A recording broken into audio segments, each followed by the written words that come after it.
My name is Jer Swigart. I'm the co-founding director of the Global Immersion Project. We're a peacemaking training organization that is that's working hard to equip and activate U.S. American followers of Jesus as instruments of peace on the planet. And we don't see peacemaking as an add-on to our faith, but instead we see it as a comprehensive way of living life. It's a way of life in which we show up into the world, into what's broken and beautiful, equipped with tools to restore it. And so we see peacemaking as a unique collaboration with God and with other people to bring shalom to life on the planet. And so everything that we're doing in terms of resource creation and even webinars like these are designed to give us the education, the awareness, and the practical tools to actually show up well on the planet. And so so it's really good to have you with us this afternoon. This is obviously a unique moment in time, I think generally speaking, but especially right now. And really the catalyst for this particular webinar was, as you know, last week, the Trump administration made the decision to pull the United States out of the Paris Agreement. Now, we're going to talk a little bit more about the Paris Agreement in terms of framing what it is and what the core agreements were that were being made or have been made, and also what are the implications of a country like the United States pulling out of that. But just in a brief framing, the Paris Agreement was a pact made by 190 countries, in which these countries, number one, declared that climate change is a reality and that we have to collaborate together to contend with one another for the sake of our planet and all of the image bearers of God on the planet. But what's unique about the Paris Agreement as well is that each country who signed on made agreements and commitments in terms of how it was that they were going to show up, such that we can reduce the emissions into our planet that are starting to tear apart the ecosystem that we all share with one another. And so this is a conversation about it's about science, and it's about Christian faithfulness, and it's about climate change, it's about capitalism, it's about consumption, it's about peacemaking, it's about activism, it's about all of those things. And so this isn't going to be a partisan conversation. We're seeing this as a unique moment in time. What happened last week obviously raised all sorts of questions for you and for me in terms of how we should respond as followers of Jesus in the context of our global village, understanding that we're deeply interconnected to one another, that the decisions that we make in terms of consumption and our behavior on the planet actually, it doesn't just impact me, it actually ripples positively or negatively all around the planet.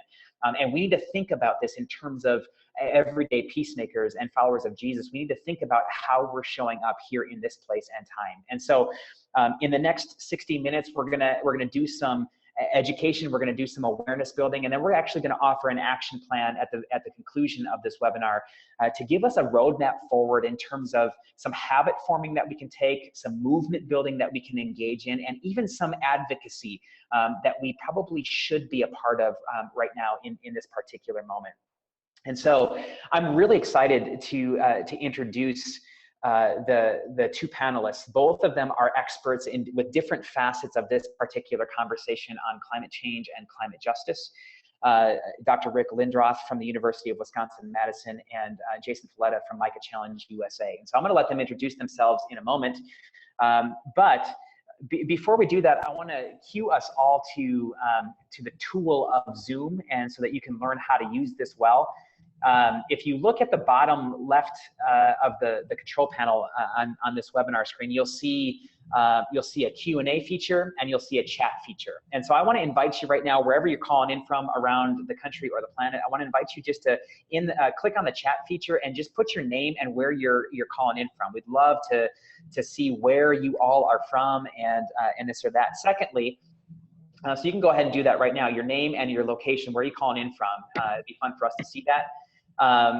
Secondly, there's a Q&A feature, and the Q&A feature is designed specifically for questions. And so in the chat feature, let's interact with one another throughout the entire webinar. Feel free to do that, and our presenters will make an effort to do that as well. Let's reserve the Q&A feature, as you see there on the panel as well, specifically for questions. And so after you get comfortable with the comment feature, I want to invite you to get comfortable with the Q&A feature. Maybe there's a pressing question about science, climate change, Christian faithfulness, or peacemaking that's running through your brain right now. Maybe there's something that's gone on for you in the past 4 or 5 days since this moment of us pulling out of the Paris Agreement, that it's just caused some sort of pressing loud question to emerge for you. We as panelists, we'd love to see that so that we can take some time toward the end of our webinar to interact with that. Of course, as we go throughout the webinar, and as questions emerge for you, feel free just to throw those in the Q&A section for us so that we can keep our eye on those. So again, if you've got a pressing question right now, go ahead and activate the Q&A feature and throw that into the list for us. That would be great. Okay, having said all of that, I'm facilitating the conversation, but like you, I'm just so excited to learn from these two. It feels really important right now for me personally, and the movements that I'm a part of, to hear from Rick and Jason in terms of how I can show up as an everyday peacemaker in the context of climate change. And so without any further ado, I'm going to turn it over to Rick for a brief introduction, and then to Jason, and then we're going to begin the conversation. So take it away, Rick. Oh, great. Hi, everybody. Thanks for joining us. It's really a privilege to participate in the conversation. And just a very brief bio. I'm a professor of ecology at the University of Wisconsin in Madison. And for the last 6 years, I've also served as the Associate Dean for Research, from which I recently stepped down. My research group has been doing climate change research for about the last 25 years. And although we are ecologists, we do keep informed of the climatology aspects of that conversation as well.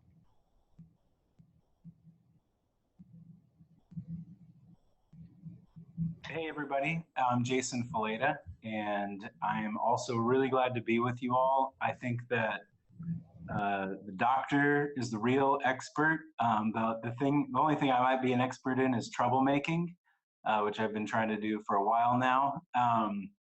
Just a little bit about me. So I'm the executive director of MICA Challenge, and MICA Challenge is part of a global MICA movement that is really mobilizing grassroots people in the church to advocate to not just our leaders, but even to ourselves, to change our attitudes, change our behaviors, and change policies that perpetuate injustice, policies that deny God's will for all creation to flourish. And that's really the foundation of our organization. We've always worked on very human issues. We've always worked on HIV and AIDS, trafficking, labor, those types of issues.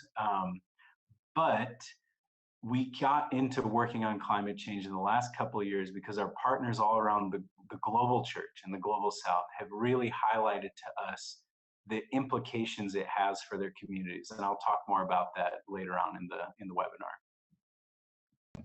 Thanks, you two. Okay. Rick, we're going to come at you first, the good doctor.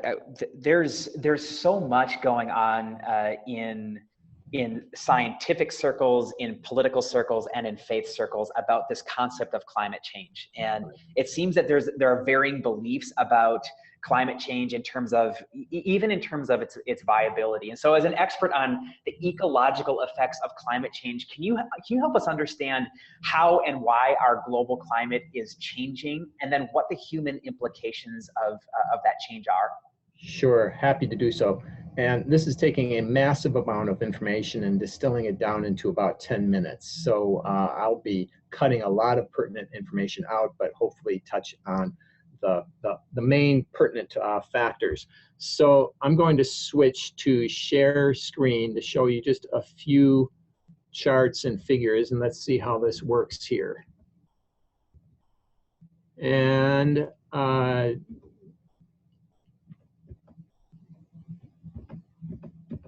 well,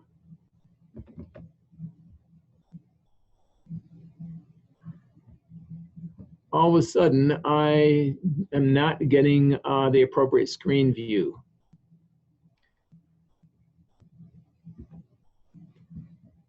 So, Rick, you're advancing your slides. Why don't you go up one more? Yeah, but I'm not. Crap. Sorry. We can see it if that's helpful for you. Yeah, okay, I might just have to stick with this view then. Okay. And then advance it. Yeah, for some reason I'm not getting the presentation view. All right, but a couple of key points I want to make right up front, and I'm just going to distill the science into 3 major points. And to the best of my ability, this is the scientific consensus, unfiltered by economic or ideological or religious or other perspectives. So the distillation is point number 1, climate change is real. Number 2, it's human caused. And number 3, the consequences will be bad and potentially catastrophic. So let me now move to unpack each of those in a very brief manner. We know that the Earth's climate has been changing for at least the last 40 or 50 years. And in fact, in this graphic, we see how temperature has been increasing over primarily the last 100 years or so, but accelerating in the last 20 to 30 years. In fact, scientists have documented over 26,000 indicators of a warming world. Factors such as reductions in the extent of glaciers, warming of terrestrial and marine temperatures, warming of atmospheric temperatures, rising sea levels, etc. So there's no doubt within the scientific community that climate change is occurring. Now, the question routinely comes up of what is causing the change.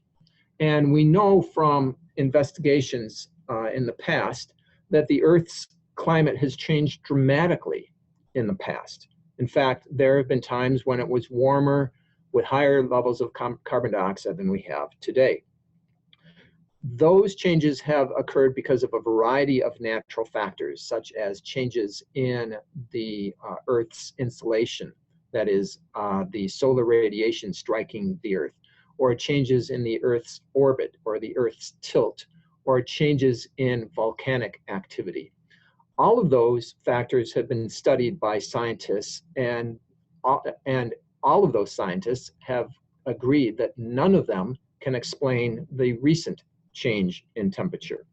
The only factors that sufficiently explain the increases in temperatures that we've experienced recently is the release of greenhouse gases, and principally carbon dioxide.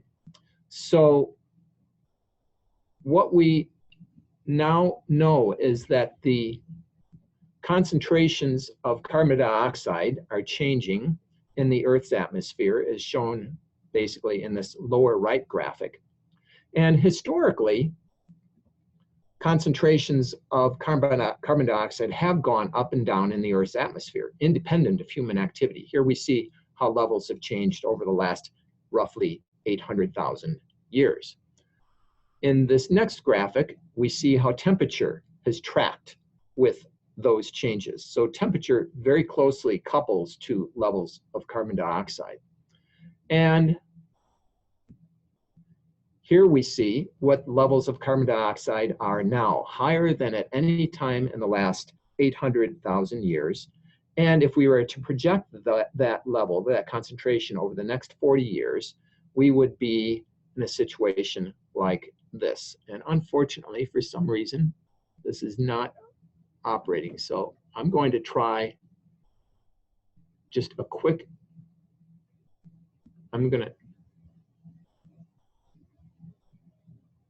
well, sorry. Let's cancel that. For some reason, this was working before we started and it's not working now. So I'm going to have to leave that graphic alone, but we anticipate having concentrations of up to 500 to 600 parts per million by the end of this century. That's going to swamp any concentrations that we've experienced in the last 800,000 years.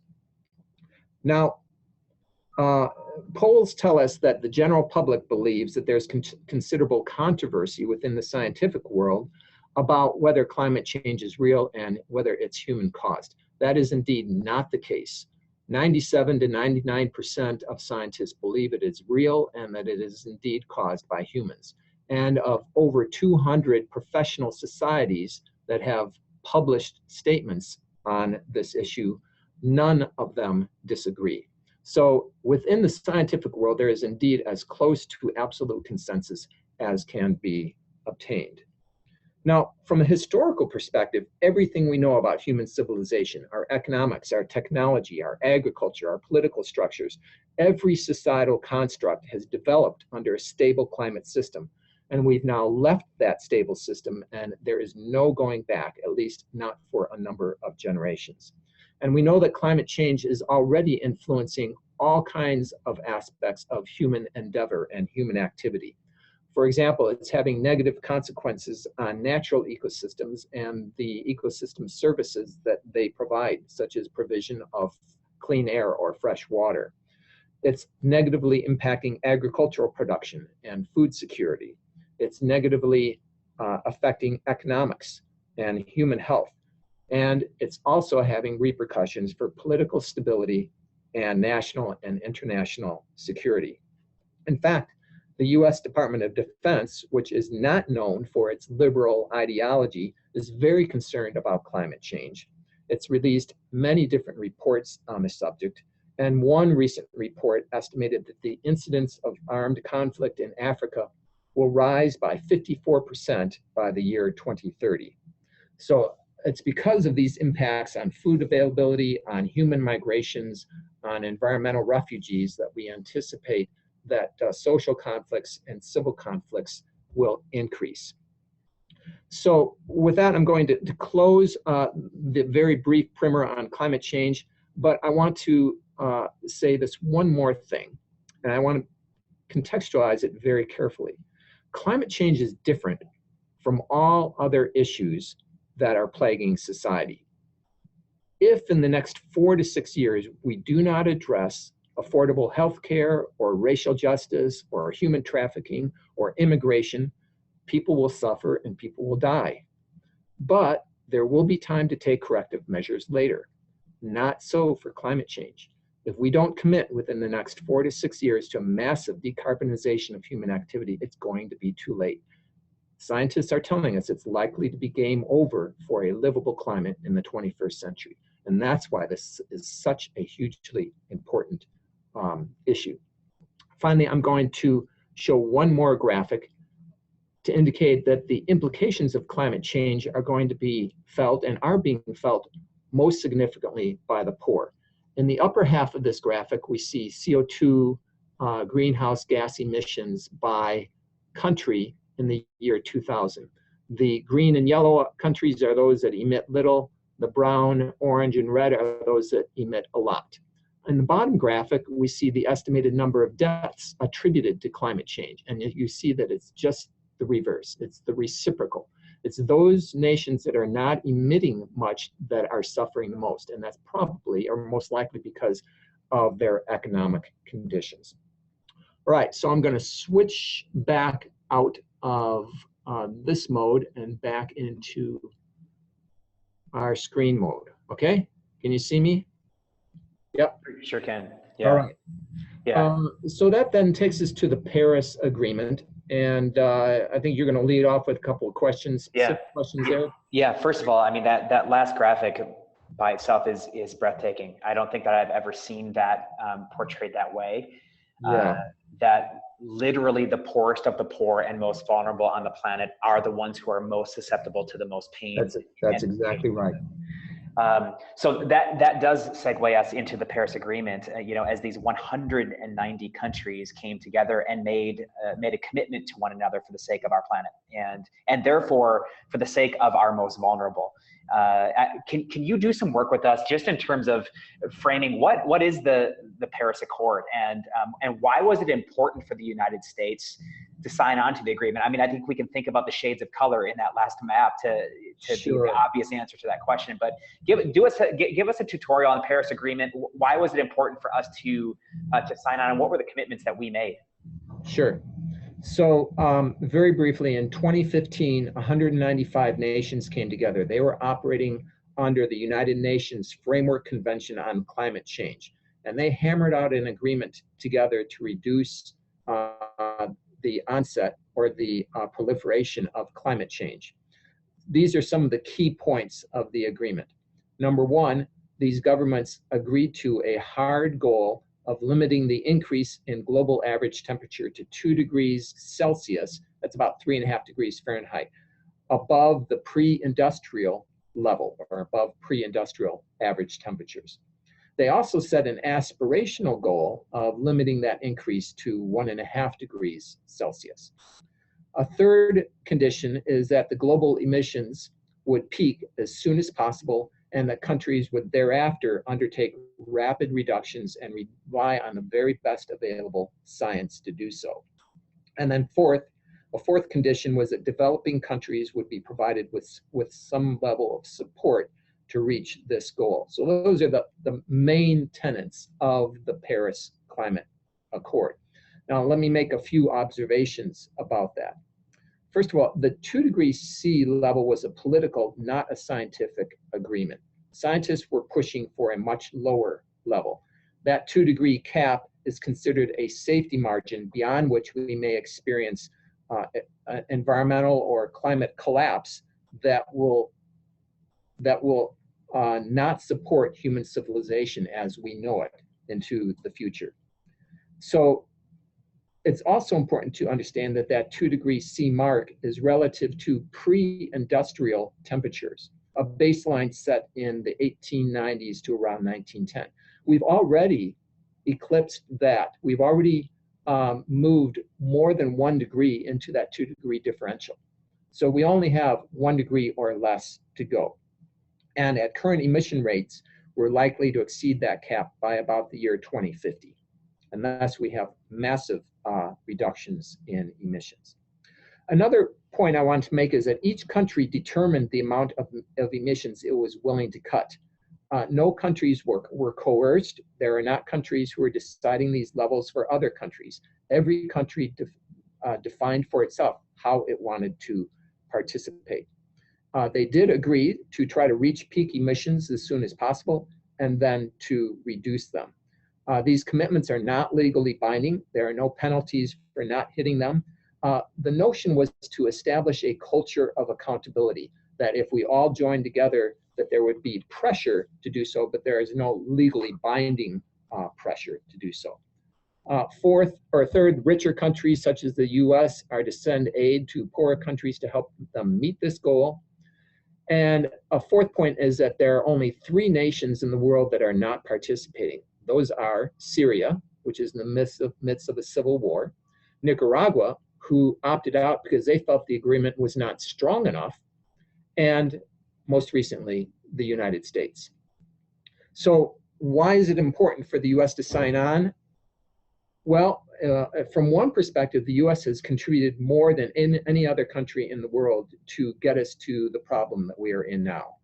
And even though we are not currently the largest emitter of CO2, we are still by far the largest emitter on a per capita or per person basis. Another reason why it was important is that that 2 degree target cap is highly, highly optimistic. Most scientists don't think we're going to be able to hit that cap, that we're going to blow through it within another 40 years or so. And by removing ourselves from that agreement is going to make it even more difficult for the world to stay under that 2 degree differential. And I'd say it's also important for us in terms of showing global leadership, and I would say some level of corporate moral authority, moral responsibility. Why did we pull out? Well, that was clearly not a scientific decision. It was a political one. And this is a case where the reality of science takes a back seat to political ideology. Our president and a cadre of his advisors have chosen to put what they feel are economic conditions, jobs, etc., ahead of the science and ahead of the environment. There's considerable debate as to whether or not they really did so, because there is a lot of economic progress that could be seen by pursuing renewable resources. But that was the reason, that was the rationale that they put forward. I could comment a little bit about why people are resistant to the notion of climate change. You want me to remove? Yeah. Before you do that, as a scientist who's obviously focused in on this, what do you see as the long-term implications of, because we're also watching the Trump administration say, hey, we want to renegotiate a new deal. We want to figure out how to, maybe Right. make this better or stronger or whatnot. In the meantime, what do you see as the implications of us not being, no longer being a part of this? Well, the biggest concern was that other countries would then also lose initiative or lose interest in pulling their weight. If anything, the opposite has happened, and so that's good. And as you've probably heard, there are multiple coalitions now of states and cities who are saying that they will try to meet the accord. So all of that is good. But it does not bode well for the U.S. as a nation to bow out because, as we know, the Trump administration is advancing the fossil fuel economy, and that's going to only aggravate the situation that we're in. Got it. Yeah, I think it's interesting as well. That's the observation I was making, is that, probably even more so than the inception of the Paris Climate Accord and our movement toward it as a country, this has been the moment to, I think, wake us up as American citizens, and in the case of this particular call, American Christians, to taking this on. Like, this isn't the government's to do. Right. While it's important for our administration to be a part of a global collaboration like this, but this is ours to do, which we're going to get to here in a second with Jason. Right. Why don't you, because it is interesting to me to hear all of the various perspectives on climate change. And you said earlier that something like 99% of scientists are in agreement that climate change is a real thing. Why do you think people are so resistant to the notion of climate change?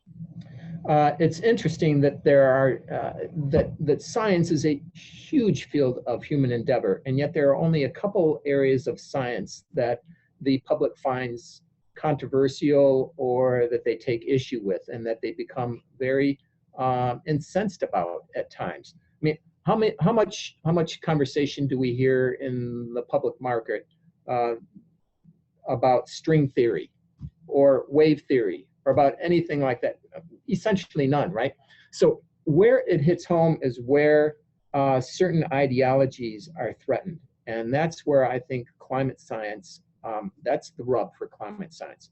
Because people, because of personal philosophies, personal ideologies, corporate ideologies, become threatened when they feel that capitalism can no longer be unfettered, or that there may be loss of personal freedom.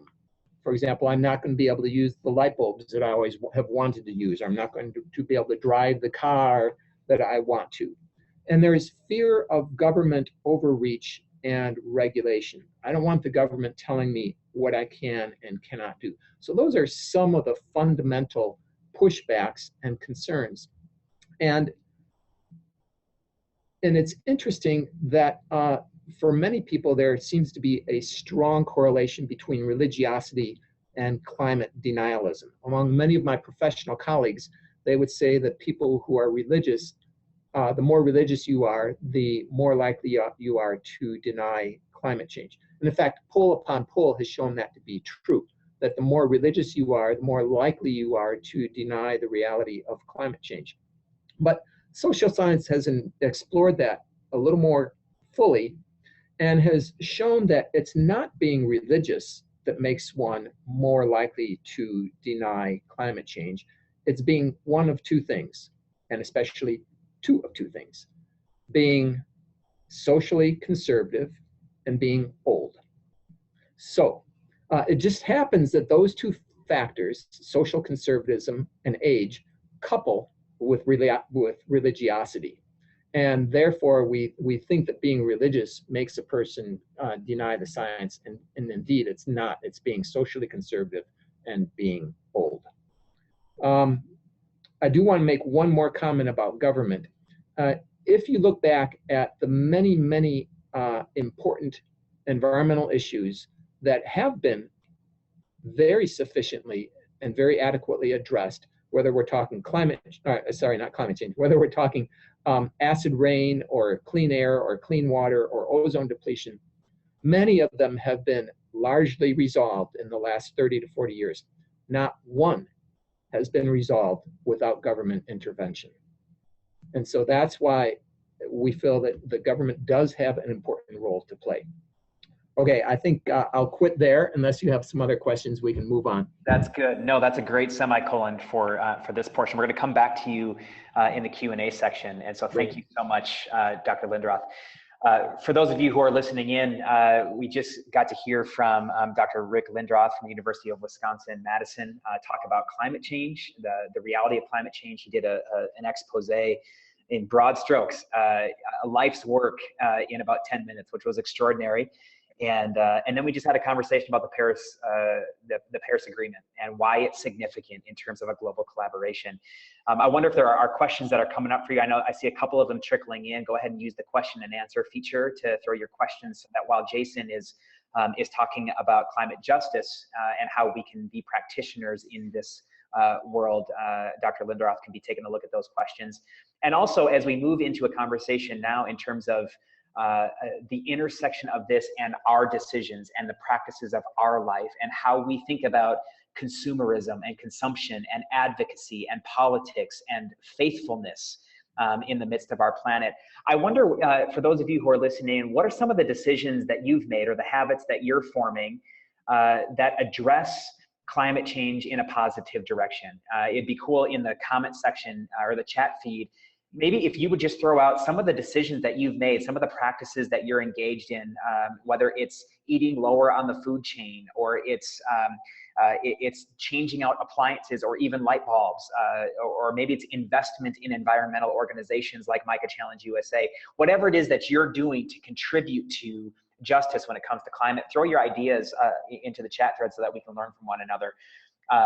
And having said that, Jason, I want to come to you now and turn the conversation now on climate justice and this as an issue of Christian faithfulness. And this is your world and your wheelhouse. And so can you help us actually draw a connection between climate justice and Christian faithfulness, and even offer a link between this conversation and our role as everyday peacemakers on the planet? How does this intersect with tending to shalom? Yeah. So, you know, I'll start by explaining why I am involved in action to try and reduce the impact of climate change and the destruction of it. I'm not a climate activist because I'm an environmentalist. I am a climate activist because I'm a follower of Jesus. And that is the root of why I've gotten involved in this, why Micah Challenge has gotten involved in this. It's that our desire as an institution, and for me personally, is how do I follow Jesus in this broken, fallen world? And how do I respond to the invitation he's given me to join him in the big redemption of all things, the restoration of all things, the shalom of that was intended for this world? And unfortunately, there are so many things that are broken, and there are so many things broken at a deep systemic level. But what I've identified and what I've learned, especially from my brothers and sisters in the global South, is that I cannot address the injustice of poverty. I can't address the injustice of hunger, the injustice of people no longer having access to clean water, the injustice of refugees, of violence, of conflict. I can't really look at any of those things and look for restoration in those things without talking about climate change. And that's how I got into this. I was not an environmentalist. I don't wear Birkenstocks and go to Earth Day parades and such. I'm just teasing those of you who do, because inevitably you're on this call.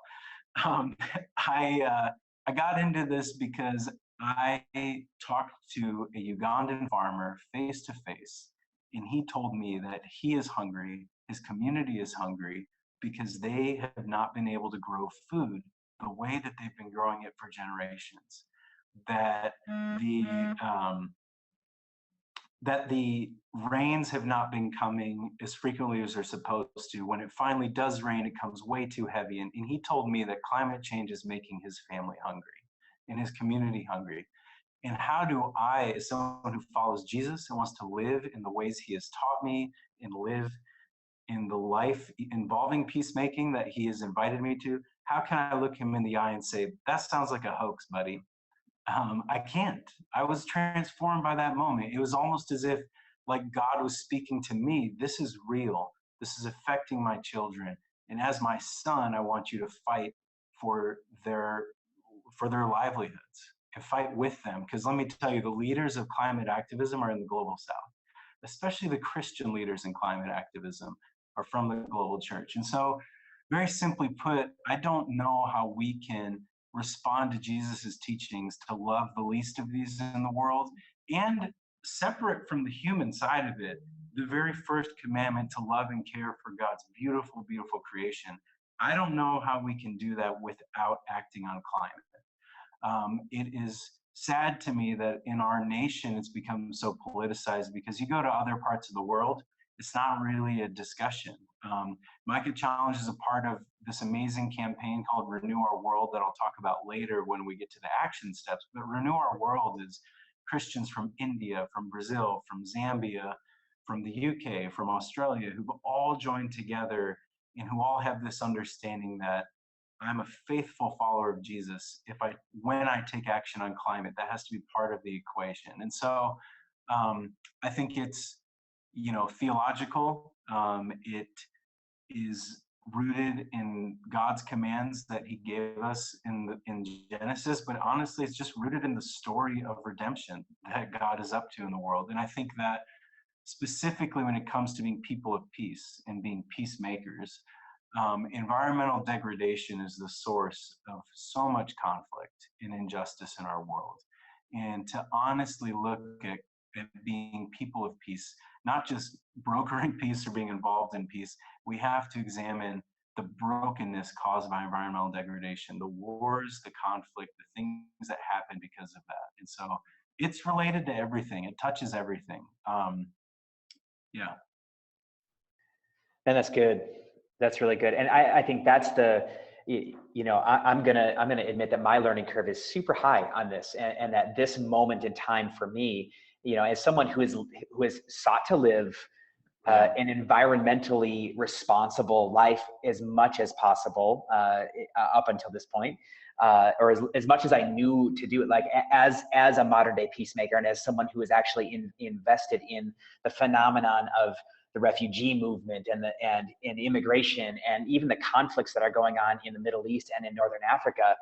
I too am coming to that realization right now, Jason, that it is impossible to address interpersonal and interpersonal broken relationships and systemic injustice and international conflict without first trying to figure out, like, how do we address the reality of the fact that people can no longer grow food, and that people are now leaving their homes to chase water because it's going away, and this or that. And so, like it's like the aha moment that you had in Uganda is happening for me. And I think it's really being reinforced by our choosing to step away from the Paris Agreement. And so talk to me practically, though, in terms of joining God in God's work of restoration of the planet, right? And I'll talk a little bit later about that as well. But how do we, as practitioners of justice and as everyday peacemakers, how do we join God in the restoration and stewardship of creation? What are the practical things that you're seeing happen around the country? Yeah. And I'll kind of jump around on this because, like everything, it's complicated. The problem is complicated. So therefore, the solutions are complicated. If you signed up for the webinar looking for a super easy answer, I hate to disappoint.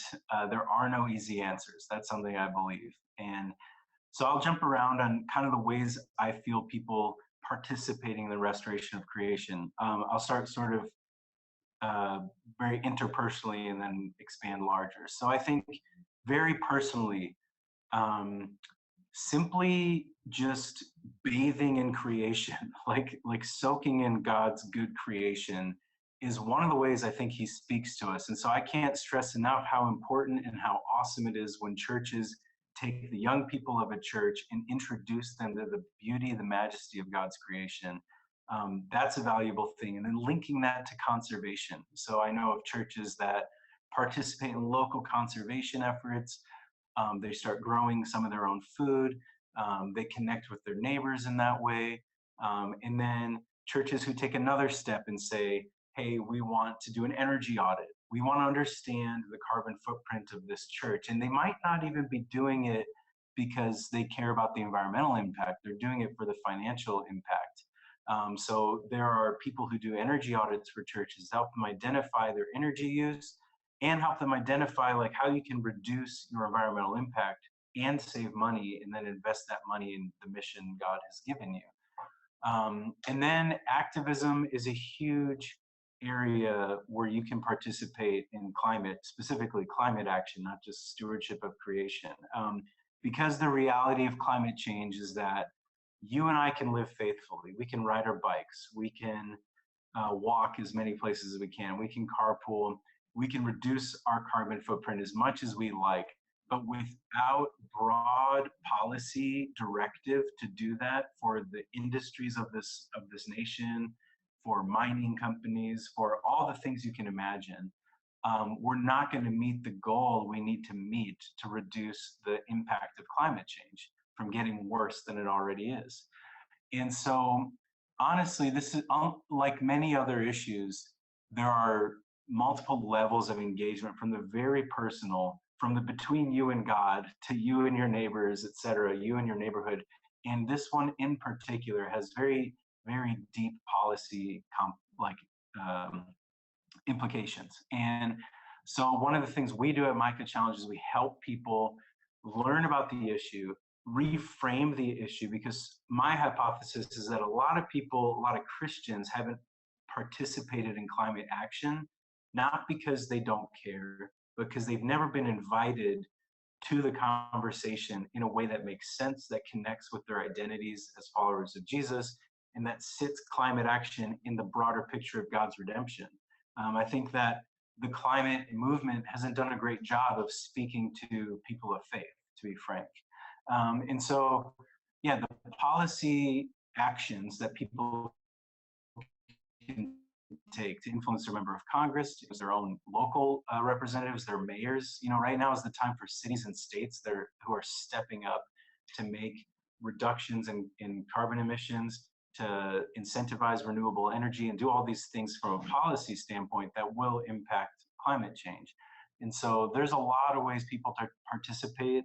There's some really good organization that encourage people to participate at these various different levels. And if you're interested in the policy piece, Micah Challenge is working hard at that.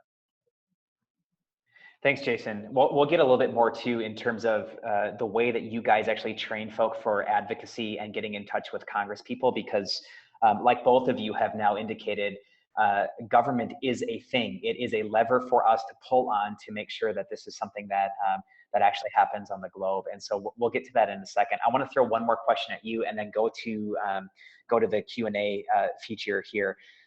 When we're talking about something like this, we're talking about behavior change. Yeah. And you know, like even if we take it even away from political advocacy and so on and so forth, we're talking about developing new habits, a new lifestyle as we are in relationship with creation. And I wonder, just putting you on the spot here, what are some of the things what are ways that we can acknowledge or even move past that threshold of habit? You know, like we can get hot and bothered about something and then try something out, eat lower on the food chain for 5 days, and then, you know, go back to lots of beef and lots of pork and, you know, things like that. What are you finding as you're doing this work that is helpful to move us beyond kind of those obstacles of indifference into an actual habit change with our everyday lives? Yeah, you know, you can have all the head knowledge of something, but it's not going to influence the way you behave. That's a much harder barrier to overcome, is the habits we have. And the truth is, if you wake up every day and live the life you were taught to live, just like wake up and live as a North American, then you will be living in such a way that is at the expense of other people around the world. It's like a unfortunate, a sad, a tragic fact of our culture that we've developed, is that our lives are dependent on the oppression of other people. And that's a really, really heavy thing to recognize and to take on. But then once recognizing that at this deep level, to have so much hope and freedom to be able to respond to dismantle that culture that oppresses other people, to dismantle a culture of indifference, to dismantle a culture of excess, overconsumption, and all of these things that we've kind of gotten used to. And like I said, you could wake up and just be a good North American who's like following the rules and the norms and the things we've been taught, and be a pretty bad global citizen. And I'm not saying that to shame anybody, because I'm one of you. I'm not saying that to cause shame, but really to help us realize like our behavior change, I don't think can really come without recognizing and almost repenting from some of those things. And for me, the reason why I love what I get to do in Micah Challenge is speaking to people from their deepest, most convictions, their spiritual convictions, their faith. That's where transformation there, and being a part of letting God speak to people there, I've seen leads to behavior change. I think that also exposure to the reality of climate change helps inspire people to behavior change. The Christian witness of the North American church is being damaged right now because of our indifference on this issue. And that is another sad fact that I wish wasn't true. But, you know, I talk to people who are part of the church all around the world, and there's a deep sense of hurt and a deep sense of pain and confusion.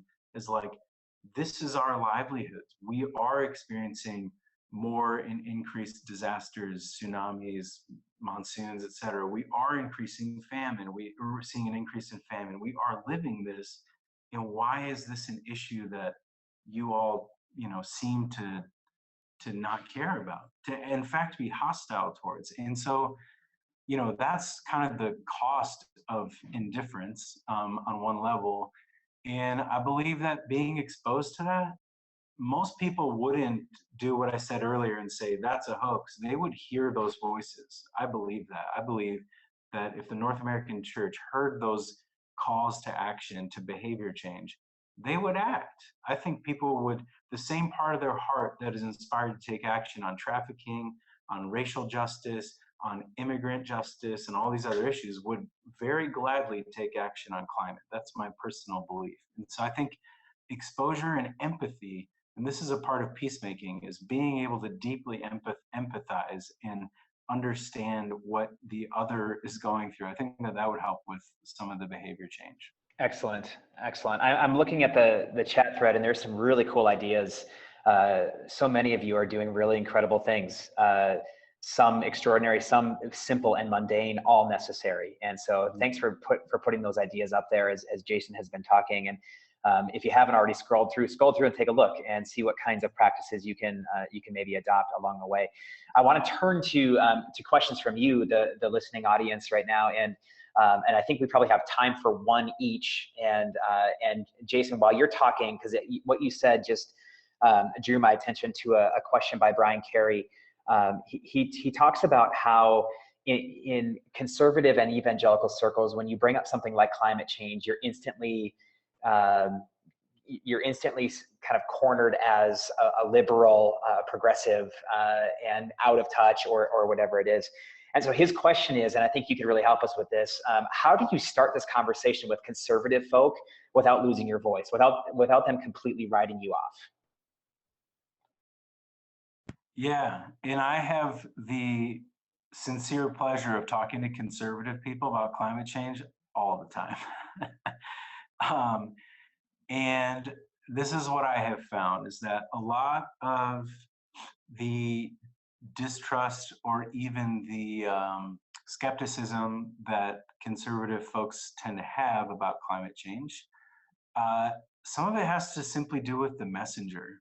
And I think this is something that the climate movement should own, is that it has been aggressive, demeaning, and hopeless. It's been very alarmist. It's been judgmental. And, you know, that's judgmental of me to say that about the climate movement, but I think that's what a lot of people expect when they hear this guy's coming to their church to talk about climate change. And then when you get there and you start not with climate change, not with, you know, the numbers of scientists who believe this or those kinds of things, because the truth is, if someone is hesitant, they'll explain away all those things. they say, well, of course that many scientists support climate change because all of the money for research is driven to make sure that that is true. And if they want money to do research, they're going to say that. You know, there's ways, if someone doesn't believe in this, there are so many ways to talk about, to dismiss the realities. And so when I think starting with a theological framework is one way to disarm people, starting with simply, I'm a guy who loves Jesus and wants to follow him and be faithful in this world and be radical for him in this world. And that's where it starts, is God's vision of redemption for the world. That is a really helpful place to start. Another place to start is to kind of acknowledge some of the things that you know they're skeptical of to begin with. And so I always kind of joke how I'm not an environmentalist, because that puts people at ease, because they're like, oh yeah, me too, I'm not an environmentalist either. And I think just some of it is literally the messenger and how we communicate. But I also think part of it, you know, there's been research done on this. There's research done on how to communicate about climate change, and connecting it to issues people already care about is really key. A lot of the secular research says to connect it to economics. So connect it to the economic impact of climate change, how the economic impact is going to be severe and it's going to be felt. Personally, I try to connect it to other justice issues. So I talk about refugees, I talk about conflict, I talk about hunger. I talk about the Compassion International water engineer who told me that the kids in his community in Kenya are having a hard time accessing water because their wells are being flooded out because they built them in a place that had never flooded in their history of knowledge of this place, and now are experiencing floods because of unpredictable rain. And I tell them about how these people you already care about and support in other ways are being affected by climate change. And that seems to be a really good way in. That's awesome. Rick, I wonder if you would want to weigh in on that, and then in terms of what you just heard Jason interact with, because I know you do a fair amount of work as well with the Christian circle, probably the conservative Christian circle.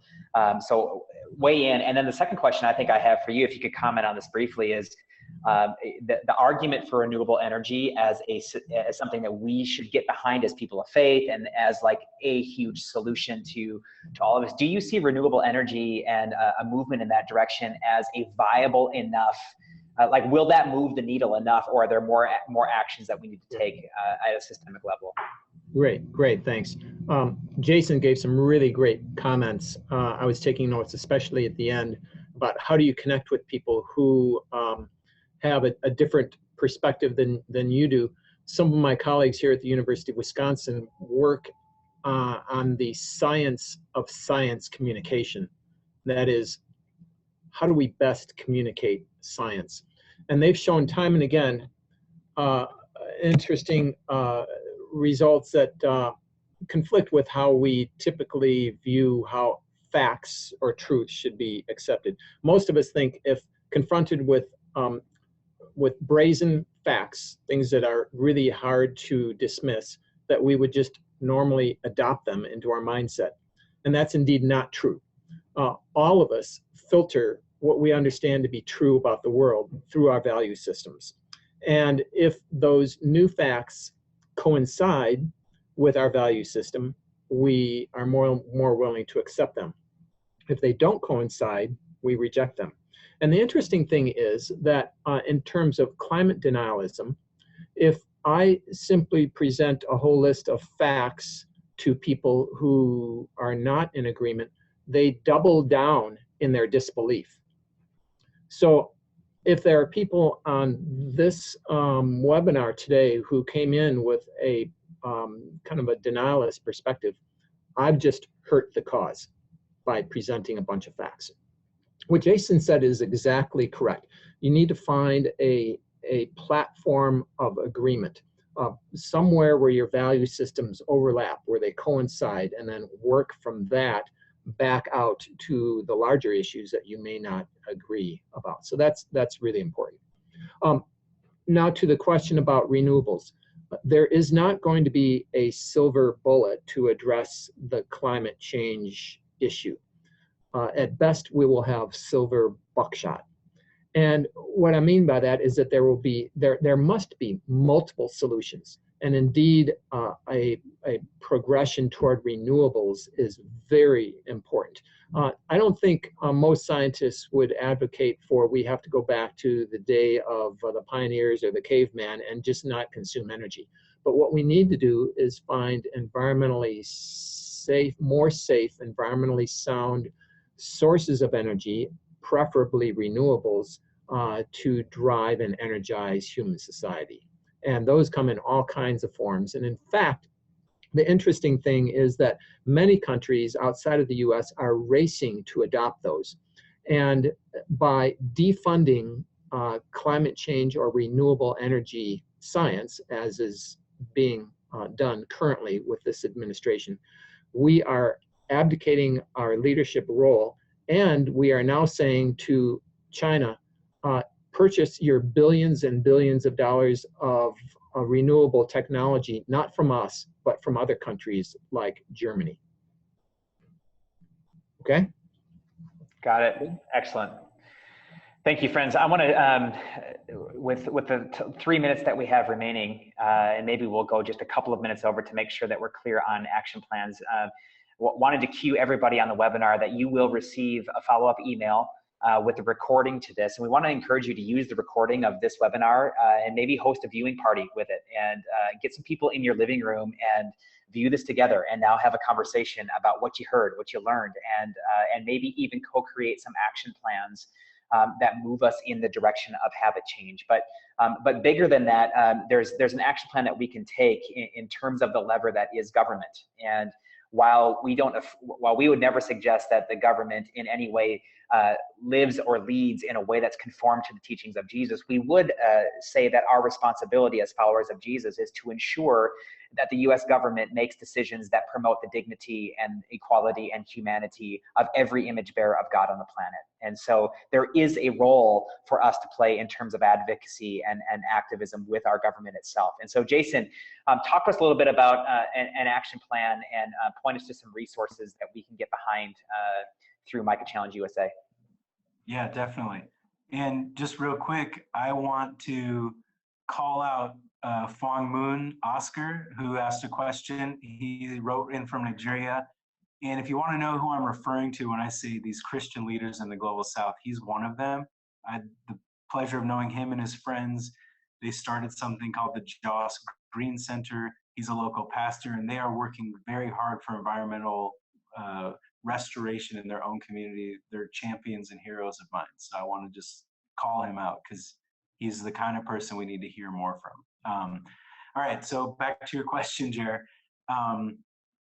Yeah, we have some simple resources at Micah Challenge to help individuals, friends, communities, small groups, whoever you might be and what your community looks like, engage in the issue. So from awareness raising, we actually filmed a short documentary in Paris during COP21, the climate summit. I took John Mark McMillan, William Matthews, Sarah McMillan, and Stephen Roach, who are worship leaders and Christian leaders and artists, to Paris to talk about and learn about climate change, learn about what is this UN meeting and why does it matter? Because the global church really showed up there because they were excited about this opportunity. So we have this documentary that's not heavy-handed, it's not in your face and intense. It is a great tool to just introduce people to the conversation, open the conversation, and to do so from the mouths of people that we trust. To have the same guy who wrote the word that you say in church and that helps you connect with God, invites you to examine the issue of climate change as a Christian issue, is a really powerful thing. And so that we have a discussion guide.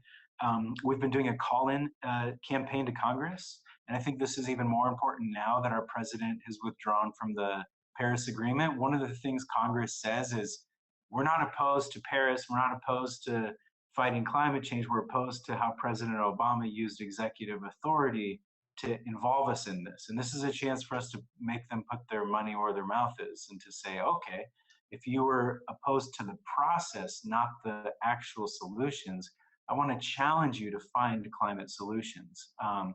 And so there is a group in Congress, it's very bipartisan, it grows one member at a time. every time they add a Republican, they add a Democrat, so they keep it even, called the Climate Solutions Caucus. And they do not specifically have a policy solution right now that they're trying to push through Congress, but they're just building support and building political will.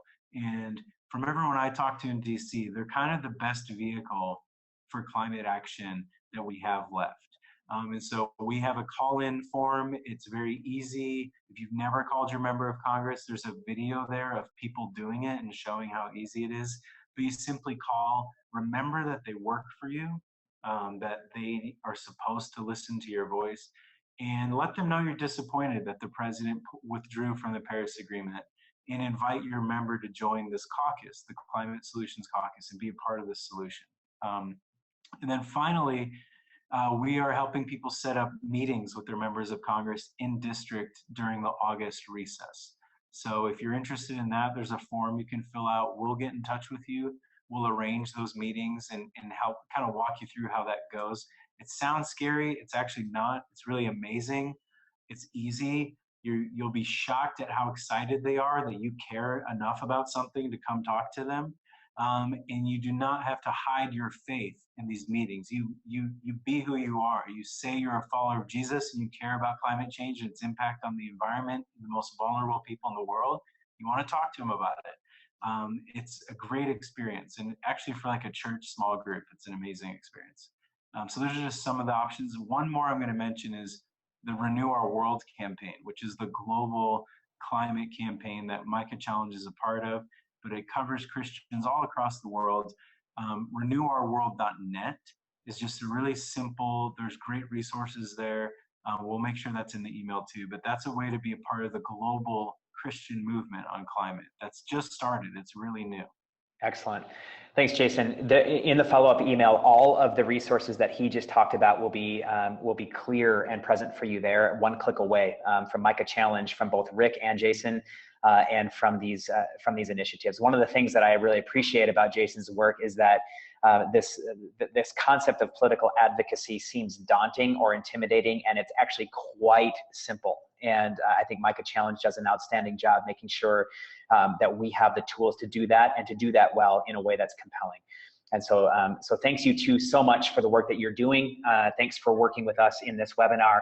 And to the rest of you, I think we, theologically speaking, we have a God who created shalom and then invited us to join him in tending to shalom. And if you think about what happened in the Genesis moment, when we reach for the fruit of power, we released our grip on the intimacy we have with God, and we released our handhold with one another. And then in that moment, creation wasn't a cornucopia of resources for us to tend to. It became a commodity for us to consume. And that is one of the broken relationships that God has been 100% committed to restoring, and then ultimately restored on the cross of Christ. And so the great news for us is that these relationships that were severed in the garden have been restored in the cross, and now we're commissioned to make that shalom real in the world again. The way that we show up and join God in the work of tending and stewarding creation, it's a part of our Christian faithfulness. It's a part of what it means to be an everyday peacemaker. And so I hope that this webinar gave you the tools to actually engage it differently and better. You're going to get more resources in the email. And I just realized that many of you who are commenting your ideas on climate justice were just responding to us as the panelists. And so we've captured all of those, and we'll throw out some of those ideas as well, because they're just too good to leave somewhere in the Netherlands of the webosphere. So thank you so much for your time. Friends, you'll receive an email within the 24 hours, and go live, love, and lead well. Farewell.